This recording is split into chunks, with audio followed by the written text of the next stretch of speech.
ID? Probably better qualified than any other single person speaking out. They have been designed intentionally to injure, kill, and reduce fertility. I've never claimed it would do it to a lot of people, or that it would be quick. In fact, specifically, I remember saying at the time, I don't think they want to risk injuring and killing too many people early on, because people will spot it.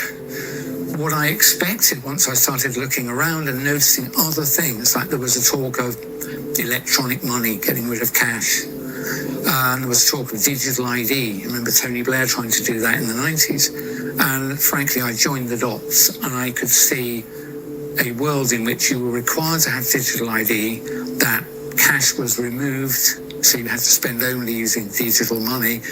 And I thought, you know what, if I was the evil person, I would say that your digital ID will not be valid unless you're up to date with your injections. And I came across a document from the EU. It's called EU VABECO, VABECO. And it's a scheme that started in 2018.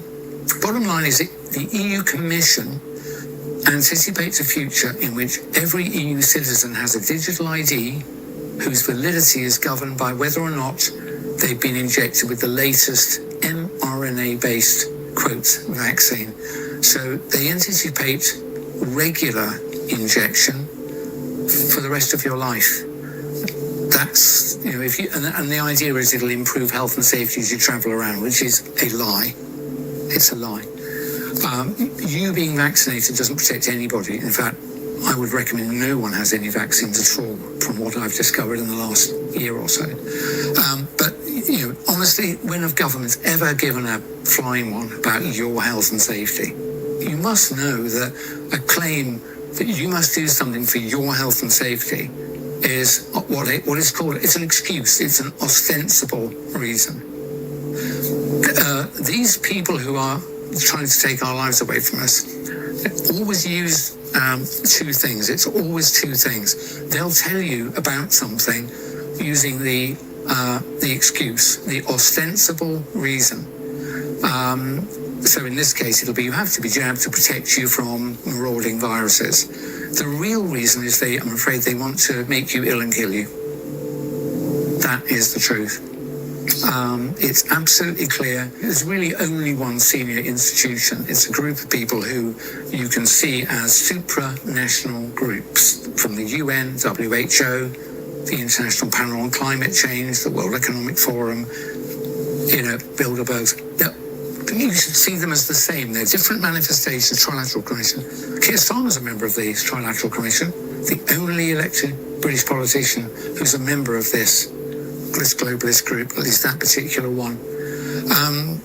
They're all founded by the same group of people. They've been running for decades to much longer than a century, and I believe they believe their destiny is to control all us little people, all us. They see us as useless eaters. Useless eaters. Where have you heard that phrase before? What happens to useless eaters, do you think? I think they believe it's their destiny, maybe their obligation, to take control of everyone, everywhere, forever, using digital means. So digital ID, digital money, geolocation, and an obligation to be injected, something like that. You don't need much more than that. The control mechanism is so frighteningly simple. I warn people, and I'm not going to sign up for digital ID. I'm probably going to regret that statement, but you don't need a new global single format editable digital biometric ID. But that's what digital ID means. Single global editable biometric digital ID. I'm warning you. I'm trying to help. It's the last really important decision you will get to make. If you sign up for it, the people who are taking over do not require your consent, your collaboration, you to do anything after that. And this is why I'm going to tell you why. Even I, as someone who's not involved in finance, I'm clever enough to see that the debts of all major countries has been deliberately piled on and escalated to the point where it's obvious to all of us that the debts can never be repaid. We're struggling even to service the interest on the loans. So at some point, I predict with great confidence that an event like 2008, the global financial crisis, only 1,000 times worse, will occur. And that will mean every country is bankrupt at the same time. All businesses would be bankrupt at the same time. And to find out what will happen to you, if like me, you're sort of comfortable and middle class, and early retired and got a bit of saving, you should be really frightened what I'm going to tell you. David Rogers Webb. David Rogers Webb. He is my matching half in finance. He's a retired hedge fund